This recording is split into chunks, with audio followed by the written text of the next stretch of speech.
Welcome back, everybody, to the Deep Dive. You know we're going to do our best to cover the whole world in just about 10 minutes. Well, it is your daily dose of need to know, and this deep dive is brought to you by channel Alarms.Global. So let's just jump right in. Buckle up, because we're covering a lot of ground today. Yeah. Escalating tensions in the Middle East, a typhoon in the Philippines, and potential economic slowdown in China. Lots going on. It's a lot, but we'll unpack it all. So starting with the Middle East, that just seems to be the hottest hotspot right now. It is. The Houthi rebels in Yemen launched a ballistic missile attack on an Israeli military base, but what's really concerning is they're claiming to have used a hypersonic missile. And they've given it a name. Palestine 2, they're calling it. Palestine 2, yeah. Okay, so hypersonic, that sounds serious. What exactly does that mean? Basically, hypersonic missiles travel at least 5 times the speed of sound. So they're incredibly difficult to intercept. And why is that? Speed and maneuverability. Much faster and harder to predict where they're going. So this is, I imagine, a serious escalation. It's a possibility, and it's definitely got people worried. Raises concerns about escalation, definitely. And it's not just the Houthis. We're also seeing rocket attacks coming from Lebanon, right? Yes, over 50 rockets targeting northern Israel. Hezbollah is claiming responsibility for those attacks. They're even saying they've done, get this, 27 operations inside Israeli territory. Which is a huge increase in their activity. It is, and Saudi Arabia is calling for a ceasefire, so I guess that's good. A little bit of hope. Yeah, a glimmer. But Hezbollah is ramping up their operations at the same time, so it's a very volatile situation. Yeah, makes you wonder what's next. The Israeli Security Council is even advising citizens to not go to Paris for a big soccer match, citing security concerns. Not taking any chances. Understandable. So from man-made disasters to natural disasters, Typhoon Nika has just slammed into the Philippines, causing widespread damage and destruction. It is. Winds up to 80 miles an hour. Thousands of villages trying to cope with the aftermath. It's a bad one. It seems like we're seeing more and more of these extreme weather events every year. Yeah, and they're getting worse, too. And it's not just typhoons. We're seeing severe flooding in Iran and Colombia, too. It really highlights that global impact. Yeah, that global impact of climate change. And then on top of that, we have earthquakes. A 6.8 magnitude earthquake hit Cuba, causing damage to several buildings in Havana, and there have been tremors felt in New Zealand, Indonesia, the Philippines. So literally the world is on edge and shaking. So let's talk about this global arms race. Denmark just greenlit sending €500 million worth of weapons to Ukraine. That's artillery systems, drones, anti-tank missiles, the works. What's driving this? Why are we seeing so many weapons going into Ukraine? Well, a lot of people point to Russia and say the fear of Russia. They want to bolster their defenses, deter any kind of aggression. It's a domino effect. One country's actions lead to reactions from others. It's a cycle. And it's not just sending weapons. Germany is planning to deploy Israel's Arrow 3 missile defense system in a couple of years. The Arrow 3. That's some serious tech, isn't it? Very serious. Designed to intercept ballistic missiles, provides a higher level of protection, and it works outside of the Earth's atmosphere. Pretty incredible. So let's talk about some of the people around the world demanding change.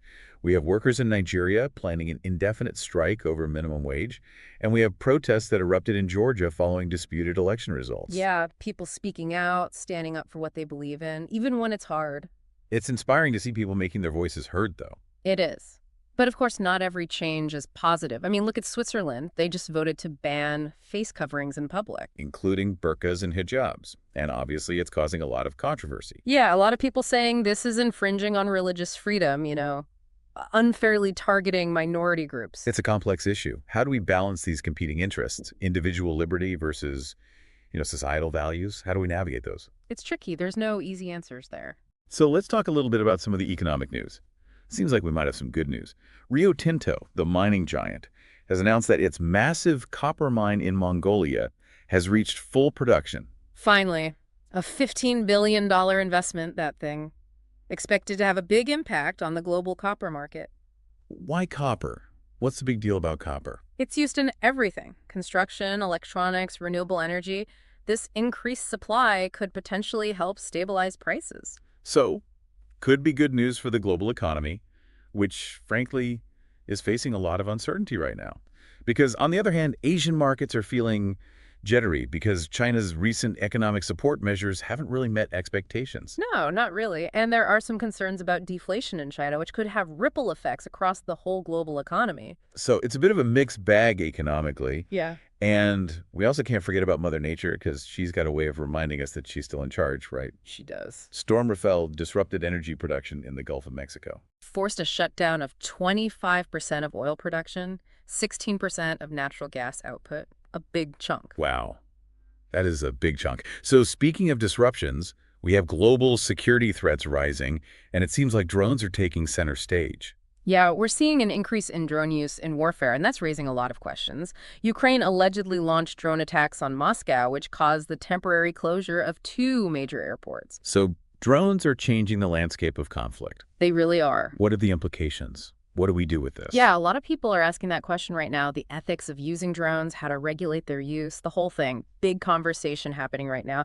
And of course, we also have reports of military action in Sudan. The Sudanese armed forces launched a missile strike against the Rapid Support Forces. Just highlighting, again, how fragile things are right now, all over the world. And to make things even more interesting, the Israel Defense Forces have uncovered a Hezbollah tunnel packed with weapons.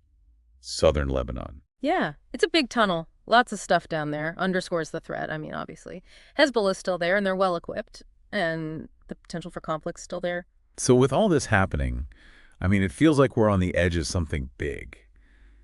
But are there any glimmers of hope for de-escalation, for diplomacy?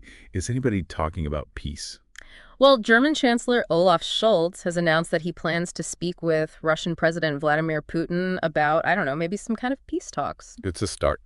It is, and it's important because Germany's economy is very closely tied to stability in the region. Scholz has even said that flat out. He said Germany's economic stability depends on stability in the region, so he's got a lot riding on this. A lot of incentive. He does, yeah. And speaking of peace and stability, Amnesty International is urging FIFA to reconsider letting Saudi Arabia host the 2034 World Cup. Human rights concerns. Yeah, they're the big reason for their opposition. Amnesty International is saying, sports and politics are really intertwined and that major sporting events can be used to highlight human rights issues. Interesting. We'll have to see how FIFA responds to that. For sure. Before we wrap up this part of the deep dive, let's quickly hit a few other headlines. Slovakia and the Czech Republic are preparing to celebrate their Day of Freedom and Democracy. They're marking important moments in their histories. And Turkish drone strikes in Iraq. Yeah, lots of concern about that, obviously. And in Canada, a Hindu party is calling for an investigation into attacks on temples and is pushing for a ban on certain protests.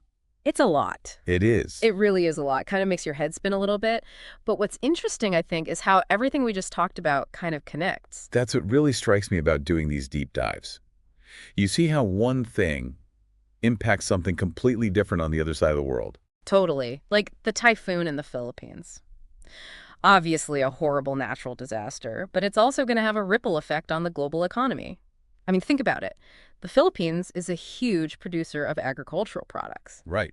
So that damage, that's going to lead to supply chain disruptions, price increases. We're all going to feel that. See, that's what I mean. You don't always think about those connections, those second, third order effects. Right. And it's not just the economic stuff. Think about that global arms race we talked about. Yeah. The conflict in Ukraine. That's prompted countries like Denmark and Germany to, really build up their defenses. And that makes other countries nervous. It's like a self-fulfilling prophecy, right? Kind of, yeah. Yeah. And then you've got social and political movements like in Nigeria, Georgia, demanding change. Right. Which is, good, people speaking up. But it also shows, how global these issues are. Everybody's paying attention. Everybody's paying attention. And it's not always pretty, right? Right. Look at Switzerland, banning face coverings. Yeah. Really shows the tension between freedom and, societal values, I guess you could say. What's more important? It's a debate we're having here, too, for Yeah. sure. So let's shift gears a little bit and talk about technology. Always a hot topic. Always. Good and bad, right? Right. That copper mine in Mongolia, that's a good example. Incredible feat of engineering. Could boost the global economy. But then you have drones being used in warfare. Right. That's scary. Lots of ethical concerns there. How do we control that? It's a lot to think about. Every time we seem to solve one problem, we create two more. It's true. But that's why we're here, right? Channel Alarms.Global. We help people make sense of it all, Exactly. give you the information you need to understand what's going on. Because knowledge is power, It right? is, and we need all the power we can get these days. Yeah. But it's not just about knowing the facts. Right. It's about asking why. Why is the global arms race escalating? Why are we seeing more extreme weather events? Why are people all over the world demanding change? Those are the big questions. They are. And if we can start to answer those questions, maybe we can start to fix some of these problems. It can feel overwhelming. I Yeah. get that. But I do believe that even small actions can make a difference. Me too. Volunteering, donating to a good cause, even just talking to people about these issues, it all helps. Absolutely. Awareness is key. And if you're listening to this, you're already ahead of the curve. You're already engaged. That's right. And that gives me hope, knowing that there are people out there who care, who want to learn, who want to make the world a better place. Well said. We're all in this together, right? We are, and we're going to get through it together, one deep dive at a time. So, we've talked about a lot of really, heavy stuff today. Yeah, a lot of challenges. Yeah, challenges. But there's good stuff happening too. Oh, absolutely. I mean, people are doing amazing things all over the world, making a real difference. And I think it's important to highlight those stories, right? Because it's easy to feel, kind of helpless when you see all the bad news. Yeah, for sure. But there's so much hope out there. People are stepping up, taking action. Like, we talked about climate change. Yeah. There's this whole global movement of young people, right? They're demanding action, organizing protests. They're not waiting for somebody else to fix it. And they're getting results. They are. They're really starting to influence policy. And it's not just the big movements. There's also all the people working quietly, behind the scenes. The everyday heroes. Yeah, exactly. The doctors,